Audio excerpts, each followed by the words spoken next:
Good morning, happy Monday, and welcome back to my channel. I'm heading over to school now, and I wanted to do a quick little recap of things because I didn't do the best job of filming last week. I was just kind of in like a funky headspace of like stress and feeling a little bit lost about my project, and we had a big critique, and I just like didn't really have it in me to like record that, so I'm gonna let the voiceover do a little recap of the important stuff.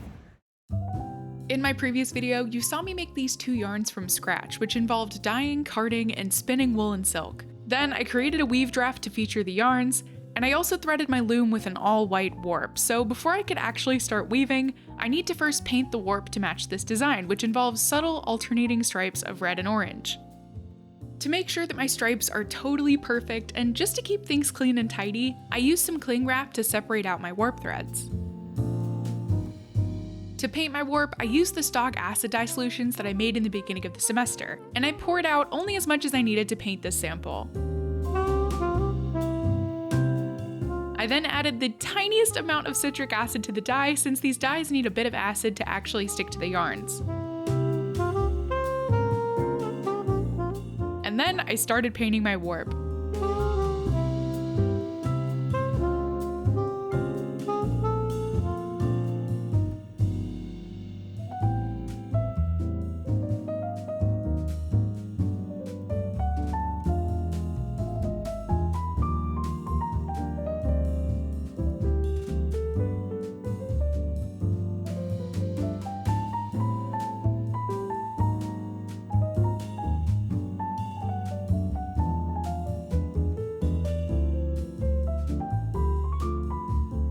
To speed up the drying process, I used a hairdryer and gently dried the yarns.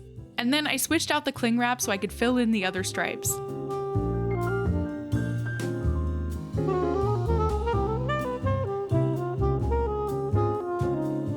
Once the warp was painted and totally dry, it was finally time to weave. Since this was my first time actually really using my new Ashford table loom, things were kind of awkward and super slow going. But once I got into a bit more of a groove, I found the process really fun and meditative.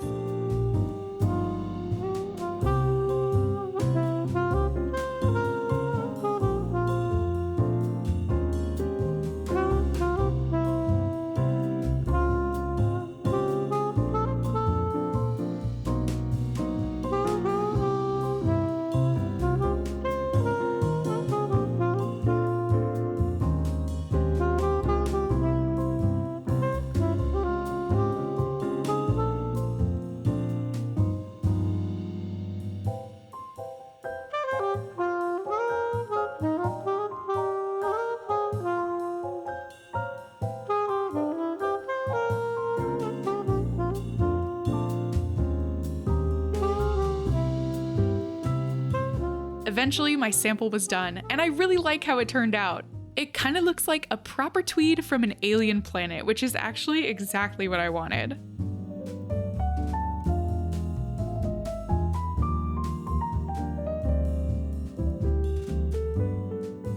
Almost immediately after finishing my first sample, I went on to the next one. I had an idea that I was excited about that I had planned out on my weaving software, and I started painting the warp to match. Oh, also, you might have noticed that I ditched the cling film for a sheet of acetate. This worked amazingly. It was so much easier to slide in and out of the warp threads than that sticky cling film, and I could also rinse and reuse the sheets, so it was a lot less wasteful. And then I spent ages and ages sampling and suffering because I was literally hating everything that I made. It just wasn't working out the way that I had envisioned, and I was just feeling stuck. I then just suddenly decided to totally pivot to a new idea based on a more traditional weave structure, which ended up looking super fun and funky with this textural handspun hand-dyed turquoise yarn, and I actually ended up really liking it.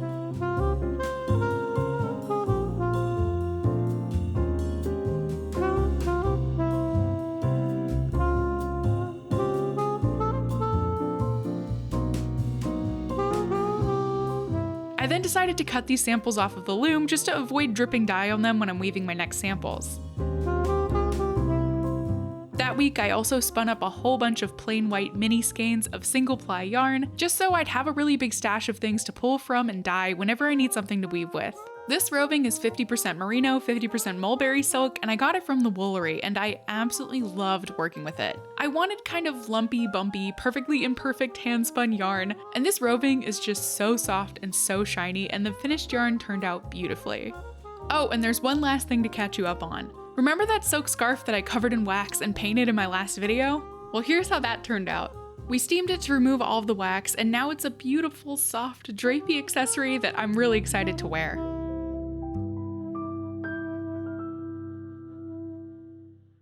Welcome back to today's date, and yeah, let's head to campus.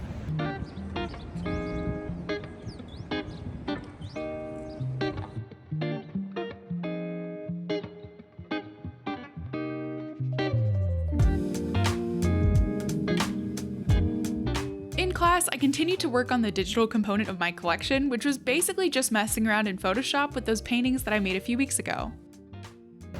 Hello again, I just finished up in class and I'm heading back home now. Today was mostly a computer day, so there wasn't really anything that interesting to show you. Unfortunately, that's kind of been the case for a lot of my classes lately, which is part of the reason why it's been so hard to show you guys what's been happening and document all of this, because I'm either sitting in classroom, just working on stuff on the computer, or I'm at my internship where I'm not allowed to film things, or I'm just at home making messes and chaos, which I find a little bit hard to film because I like to kind of get in the flow and just play, and videotaping that sometimes takes me out of that headspace. So I haven't been a very good YouTuber lately, and I'm gonna try to be better about that this week. Anyway, I'm heading back. I'm gonna try to figure out something fun to do tonight relating to my thesis, either carding and spinning some yarn or weaving a sample or something. I don't really know what yet, so let's figure that out. I ended up getting a really exciting package in the mail. I decided that for this semester, I would move my beautiful little weaving that was above my desk and replace it with a cork board. And I immediately pinned up all of the pieces I've finished for my thesis so far.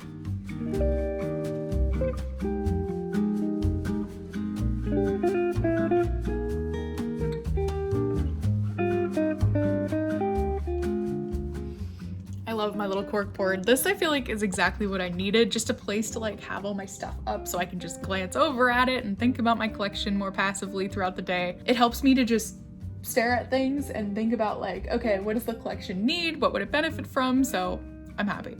I pretty much have the evening to myself tonight, which means that I can do pretty much anything I want in terms of my collection. And that's kind of a good thing and a bad thing. I find myself whenever I have these long periods of free time, just totally paralyzed with indecision. Usually that's not something I deal with. I'm really good with just going for it and winging it and having fun. But for some reason, this thesis collection, I think it's the whole idea that it's my thesis collection that's just giving me a lot of anxiety for some reason. I don't feel that same ability to just let go and play. And I think there's a couple reasons why. I think one, I'm using my hand-dyed, hand-spun yarns, which are in pretty limited quantities. So I think that there's a kind of scarcity mindset.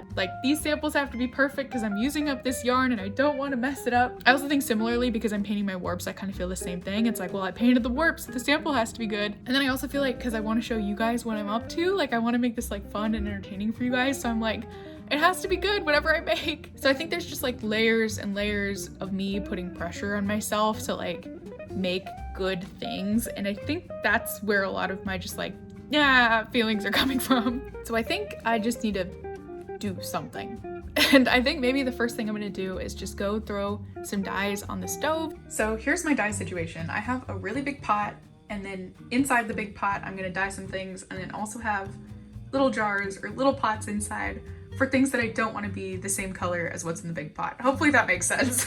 So for now, what I have in here is one of my mini skeins of wool silk that I spun a little while ago. I made a huge stash of these wool silk hand spun mini skeins that I could just dye whenever I feel like it for this project. And right now it's just soaking in some tap water. And then here I have some corriedale roving, which is soaking as well. I'm gonna put about 2 tablespoons, just roughly eyeballing it, of my yellow stock solution in here. Do a little more. And I'll give that a nice little poke.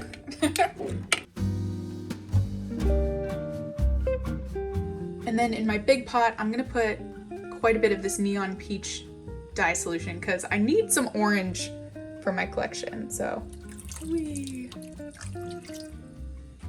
let's see how that goes.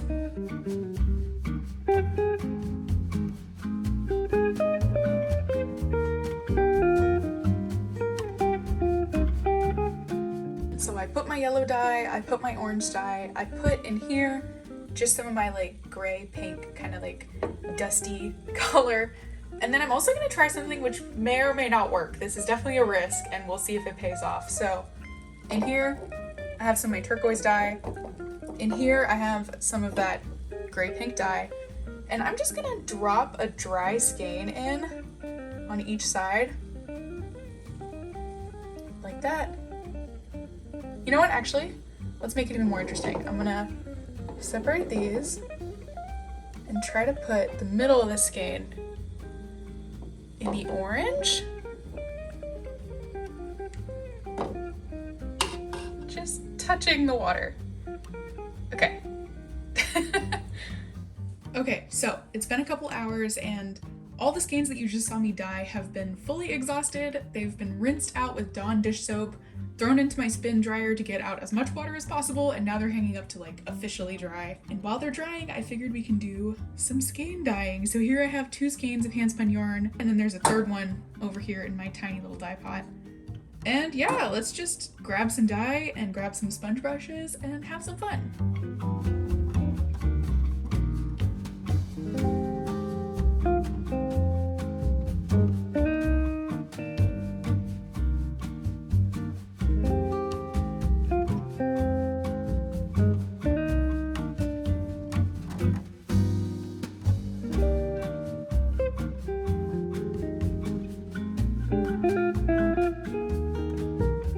And here's how all the yarns turned out.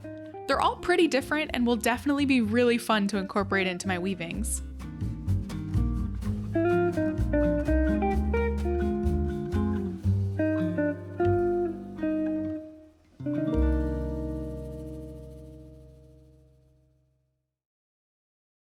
The next day, I woke up bright and early and spent all day working on some woven samples. Well, I tried to at least. I started strong and I had an idea that I was excited about that I had designed digitally, so I got going and I painted the warp. But then when I tried to actually weave the sample, I kind of hated it. And at this point, I was just feeling really exhausted by constantly trying things out and hating them and not feeling like I was getting anywhere. I was just feeling so lost and so discouraged, and in my frustration, instead of trying to unpick this piece to save the warp, I just cut all of it out and decided to start again from scratch.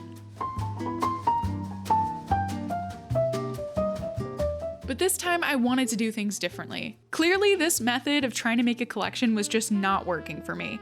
The whole point in me choosing to make weaving a part of my thesis was because I love to weave, and I love to play and explore, and I love to have fun on my loom. So I needed to figure out how to get back into the mindset of playing, exploring, and having fun. So I decided that I was going to stop trying to weave these perfect little samples with perfect little repeats, and instead I was just going to do what I love most, making a scarf with silly little finger fringes. So I tied up my warp to get started on those fringes, and I just started painting it.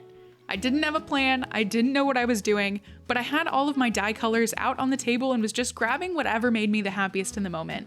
And I genuinely had so much fun. Hello again, I just finished up with my classes. I had my portfolio class where I pretty much just met with my professor and then I'm heading home now. I had a really great conversation with him. It was kind of like open and honest about some of the feelings that I've been having of just like feeling lost and not really having a great time, like just being stuck all the time, and he was really sympathetic to that. And he actually gave me like the go-ahead to pursue this like crazy scarf project, which I probably would have made this scarf anyway, regardless of his like blessing to do so. But it is kind of nice to hear an FIT professor say, just go for it. It doesn't really matter if it's technically perfect. It doesn't really matter if it's like in repeat. Just have fun, let loose, experiment. We don't hear that very often, so this is definitely like a good feeling, and there's actually a chance I can still include it in my like graduating collection, even though it's not up to code, you know? It's not that FIT is like against us having fun. I don't want to paint it in that light, but they do expect us to follow the lessons that we've been taught in school, and this project, the goal is to kind of go against that, and to have like an official go-ahead to do so feels pretty good. So yeah, let's go have some fun. Like I said, this scarf was all about letting go of stress and weaving impulsively. So I just started doing random things that made me happy, like adding in these hand-spun supplemental warp threads. And then, using my stash of hand-spun, hand-dyed yarns, I started making my little finger fringes. This is one of my all-time favorite weaving techniques. I first learned about it when I was at Sari no Mori in Japan, and I've been using it quite a lot in my personal weaving projects ever since. I actually have a whole tutorial video about this technique if you want to check that out. But the basic idea is that I'm treating each one of these little groupings of warp threads like it's its own little weaving, and then joining and splitting apart the little weavings whenever I feel like it.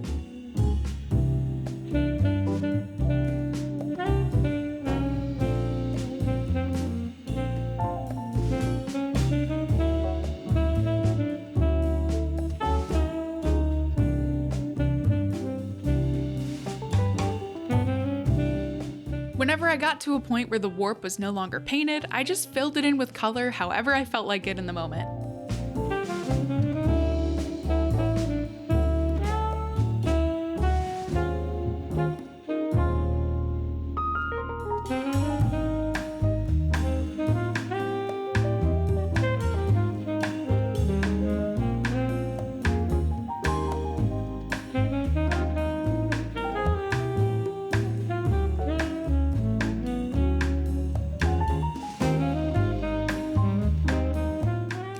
Just kind of zoning out for a couple days, and I wove and wove and wove. And I used this as an opportunity to try out a whole bunch of different weave structures and color combinations. I could freely explore how each of my yarns would look on different colored warps, as well as how the yarns would work together.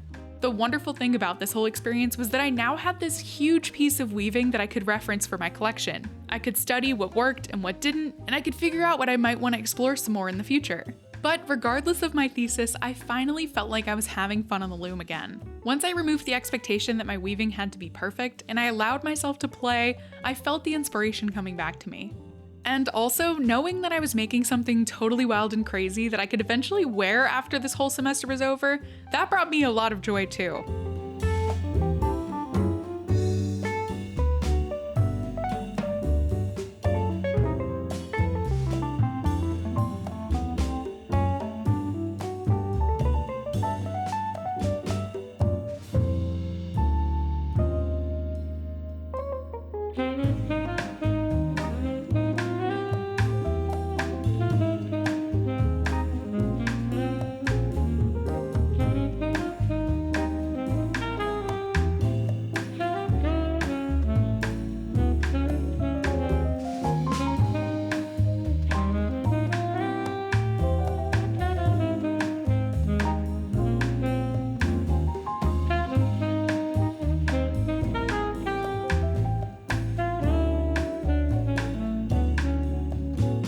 In the middle of all of this, I got the most perfectly timed surprise ever. You might remember my friend Suzanne from my San Diego vlogs. She's the owner of Wabi Sabi Weaving in San Diego, and she sent me a care package. It was filled with tons of gorgeous silks to weave with, and also these M&Ms that she had made for her studio. This truly could not have been more perfect and more motivating. Thank you so much, Suzanne! And then it was back to painting and weaving.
After many hours of working on my project, I finished the scarf with some more finger fringes and then cut it off the loom.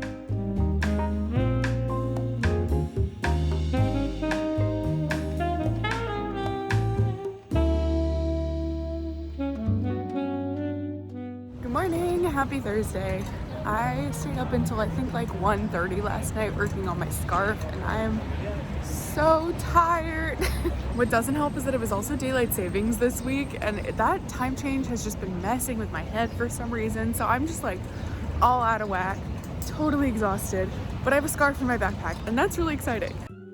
I took my scarf to class to show my professor and it was really well received. And I love it, which is ultimately all that really matters. I definitely wasn't the only one who had a really long week of thesis struggles, so to celebrate the end of our week, my friends and I went to a really fun bar nearby the school.